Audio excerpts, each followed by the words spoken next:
The Fool is one of the world's most relatable, fascinating, and recurring constitutions.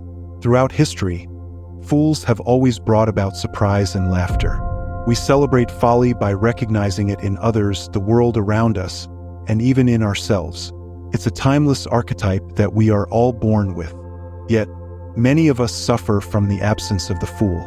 Driven by a need to be serious and conform to a world obsessed with work, efficiency, and productivity, we often become little more than cogs in a machine.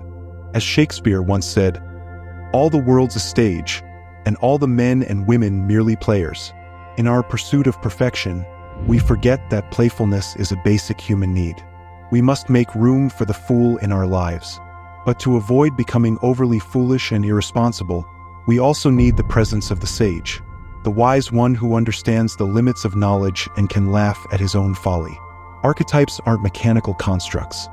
They are pieces of life itself, deeply connected to our emotions and experiences. The character of the fool is intricate. It embodies a range of traits.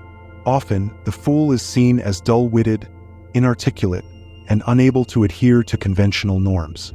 Yet, there is also a natural simplicity and innocence in the fool's heart.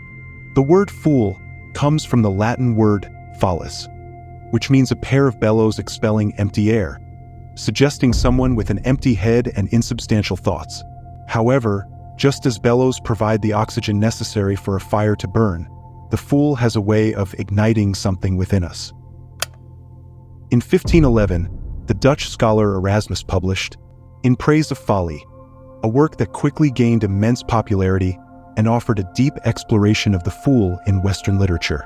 In this satirical piece, Folly introduces herself, and since no one else ever praises her, she takes it upon herself to do so. She argues that life would be unbearably dull without her presence. Folly spares no one from her criticism, prompting warnings from Erasmus' close friends about the potential dangers of mocking the church. Yet, even religious figures found humor in his work. Folly suggests that friendship and marriage inherently contain elements of foolishness because we tend to overlook the flaws in our loved ones, dismissing them as small vices compared to others. Folly compares philosophers to theater critics who ruin a play by exposing the actor's illusions. They are dull and irritating, failing to recognize that the illusions making life bearable are valuable, even if they distort reality.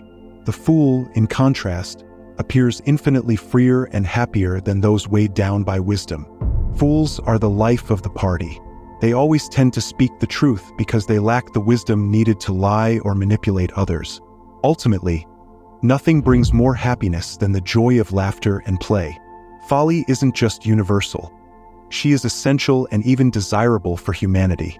To be human is to play the fool, and embracing this truth is the highest form of wisdom. The fool symbolizes a nostalgic return to a simpler way of life, a wisdom that doesn't come from intellect but from the heart. Sometimes, those who are down-to-earth and seemingly simple-minded can grasp deeper truths more easily than those burdened by education and societal norms.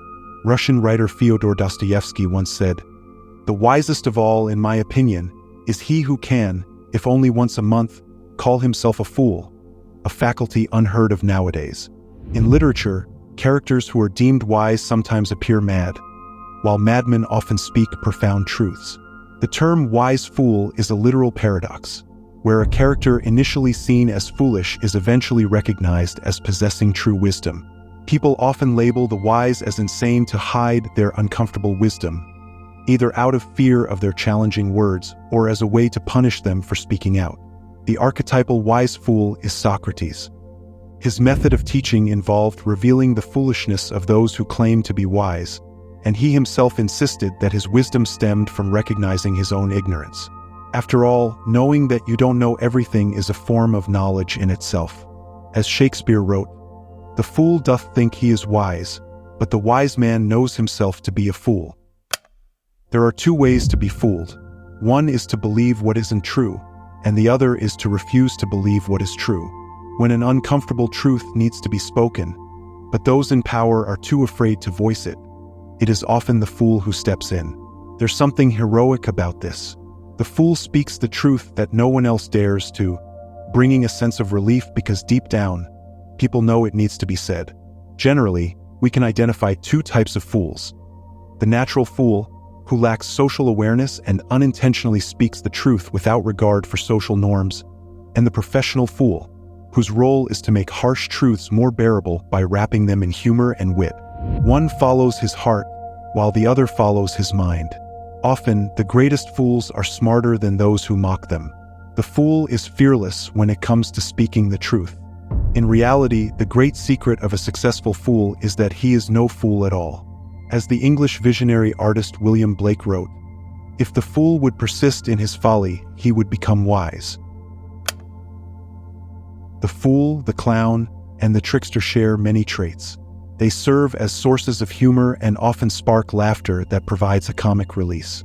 Yet, they also embody a duality, a blend of folly and wisdom, order and disorder. What may seem like a harmless joke can sometimes carry a deeper warning. The Danish philosopher Søren Kierkegaard once wrote, "A fire broke out backstage in a theater. The clown came out to warn the public. They thought it was a joke and applauded. He repeated it. The acclaim was even greater. I think that's just how the world will come to an end, to general applause from wits who believe it's a joke." Professional fools often bring awareness to the state of the world and the direction we're headed. However, many come from a place of tragedy. This contradictory link between comedy and mental disorders like depression and anxiety is known as the sad clown paradox, where humor serves as a defense mechanism to mask suppressed feelings of rage and aggression. While people may laugh at the clown, they might also feel pity, fear, or even repulsion, leading to ambivalent reactions. The fool and the trickster also have some psychological differences. Generally, the fool is depicted as an innocent or naive figure who wouldn't harm anyone, while the trickster is intentionally deceptive, delighting in tricking others and laughing at their expense. The trickster revels in what the Germans call Schadenfreude, taking pleasure in the misfortunes, failures, or humiliation of others. A trickster might pretend to console someone after a failure while secretly feeling joy. Whenever there's a chance to play a trick on someone, the trickster seizes it. In contrast, the fool isn't interested in mocking others. Laughing at oneself helps break down barriers, as it not only strips away one's own persona, but also the social masks of the audience, allowing for genuine interaction. This brave act of self-deprecation puts the fool in a vulnerable position, which can make others more receptive to his message. While the fool enjoys entertaining others and often becomes the joke, the trickster primarily seeks to entertain himself, even if it means doing so at others' expense. The fool maintains a sense of humor even in difficult situations, spreading hope to those around him.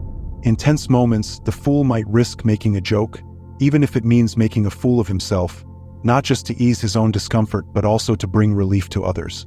When someone acts foolishly, the audience immediately recognizes it.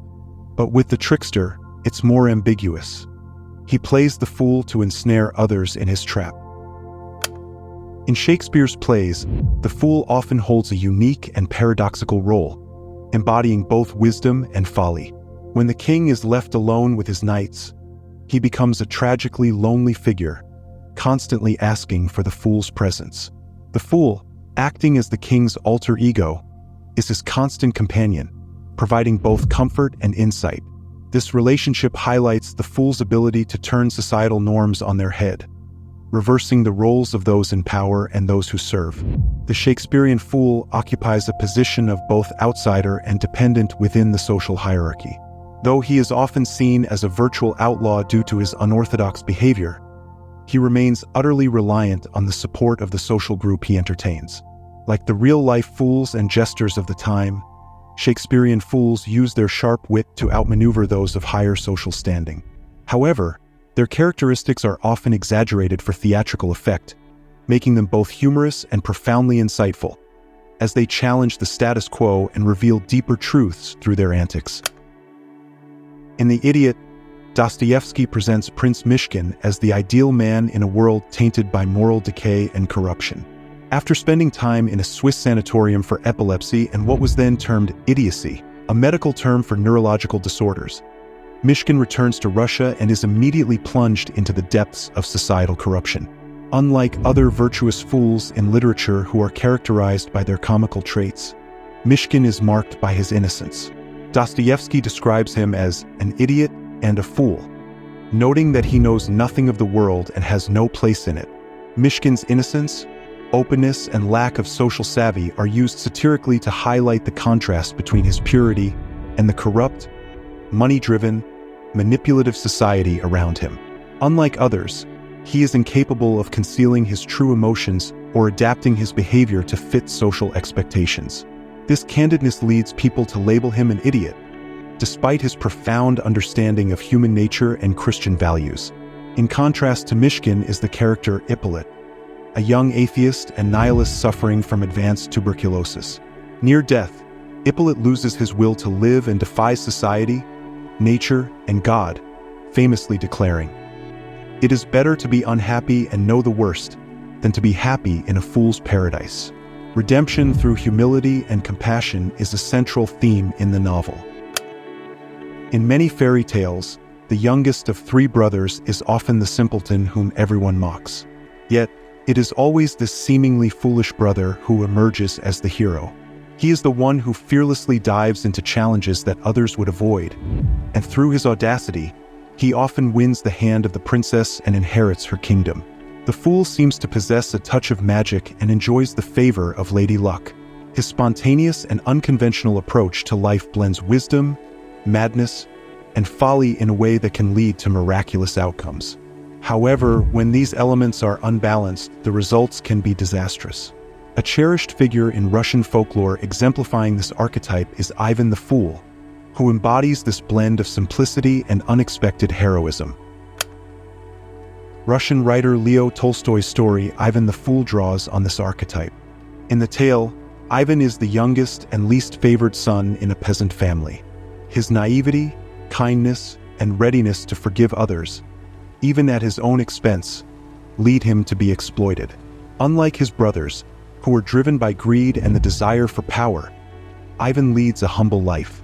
He works on the family farm, caring for his elderly father and mute sister. When his brothers deplete their resources, they demand their share of the family's wealth. Although their father objects, citing Ivan and his sister's contributions, Ivan agrees to their demands. Observing Ivan's generosity and the lack of conflict among the brothers, the old devil sends small devils to incite discord. The devils successfully tempt the brothers with greed and power, leading them into trouble. Meanwhile, Ivan, afflicted by illness from the devil, persists with even greater effort and overcomes every challenge. The three devils, working together to defeat Ivan, ultimately fail. When Ivan confronts them, they beg for their lives and promise to grant him any wish if he spares them. Ivan's innocent response, "God bless you," makes them disappear. With newfound abilities, Ivan turns leaves into gold and straw into soldiers, choosing to give the gold to village peasants and use the soldiers for entertainment. Frustrated, the old devil confronts Ivan directly but is also defeated. Ivan, whose faith and belief in legends and myths guide him, contrasts sharply with his brothers, who rely on logic and practicality. In the end, Ivan marries the Tsar's daughter, demonstrating that the one who seemingly has nothing ultimately gains everything. Thus, the fool becomes the hero. Marie-Louise von Franz, a Jungian analyst, connects the fool to the concept of the inferior function in Jungian psychology. The inferior function is the least developed part of the psyche, often remaining unconscious and less mature compared to the other primary psychological functions: thinking, feeling, sensation, and intuition. Von Franz suggests that the fool represents more than just an inferior function. He symbolizes a fundamental aspect of human nature, acting as a religious archetype. As von Franz notes, he implies a part of the human personality, or even of humanity, which remained behind and therefore still has the original wholeness of nature. The concept of the holy fool embodies a figure who dares to defy societal norms and expectations in pursuit of truth and love. This individual is willing to face ridicule, scorn, and rejection for the sake of remaining true to themselves and their principles. Unlike those who conform out of fear or seek validation from others, The holy fool exhibits a profound integrity, standing firm in their values regardless of external pressures. The holy fool operates from a place of genuine presence and acceptance, transcending traditional judgments and societal values. Their fearless commitment to being authentically themselves makes them a formidable challenge to established authorities and powers. By rejecting conventional norms and worldly possessions in favor of spiritual and ascetic pursuits, the holy fool embraces a path that often leads to personal humiliation and mockery. The holy fool, therefore, serves as a precursor to the Savior, a figure whose unconventional wisdom and unyielding commitment to spiritual truths highlight the deeper reality of divine love. Paul encourages, "Let no man deceive himself. If any man among you seemeth to be wise in this world, let him become a fool, that he may be wise."